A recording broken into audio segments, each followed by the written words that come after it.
चिंता चिंता चिंता, सबके चेहरों पर चिंता। इस संसार में चिंता से ही इंसान दुखी होता है, क्योंकि चिंता दुख की जननी है।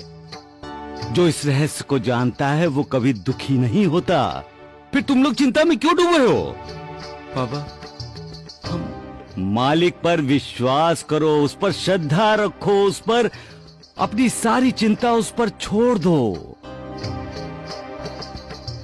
याद रखो, जितना बड़ा तुम्हारा अहंकार होगा उतनी बड़ी तुम्हारी चिंता होगी। ये मेरा है, वो मेरा है, जब तक ये भावना दिल में जागती रहेगी तुम फिक्रमंद रहोगे ही रहोगे।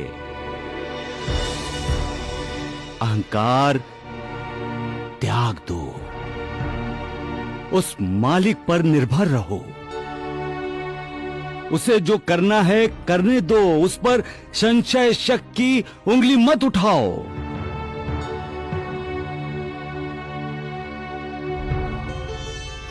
अपने शरीर को ही उसका मंदिर बनाओ। भूल जाओ अपने आप को, फिर चिंता तुम्हें तंग नहीं करेगी। एक समय की बात है, एक साधु गांव के कुछ लोगों के साथ नदी पार करने के लिए नाव में बैठा था। यकायक तूफान आया, नाव डोलने लगी। सब डर गए, चीखना चिल्लाना शुरू हो गया, लेकिन साधु शांत था। वो मुस्कुराता हुआ उस तूफान का मजा ले रहा था। सब लोग उसे देखकर हैरान थे। एक ने तो पूछ ही लिया, यहां जिंदगी खतरे में है और आप हंस रहे हैं? साधु बोला, अगर हम रोएं तो क्या जिंदगी बच जाएगी?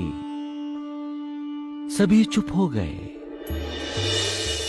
एक बोला, कमाल करते हैं आप, हम डूबने वाले हैं। साधु ने कहा, अगर ईश्वर यही चाहता है तो ही हम डूबेंगे, वरना नहीं, क्योंकि इस दुनिया में उसने हमें भेजा है। हम अपनी मर्जी से नहीं आए हैं, अब जाएंगे तो उसी की मर्जी से। सभी चुप हो गए। तब साधु ने कहा, कर्ता करने वाला वही है, फिर हम चिंता क्यों करें?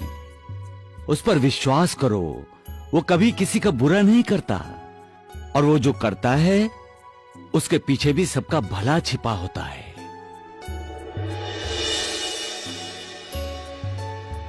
मेरे ख्याल से तुम सभी कुछ पूछना चाहते हो। देवा, हमारी नाव किनारे लग गई। तूफान शांत हो गया बाबा।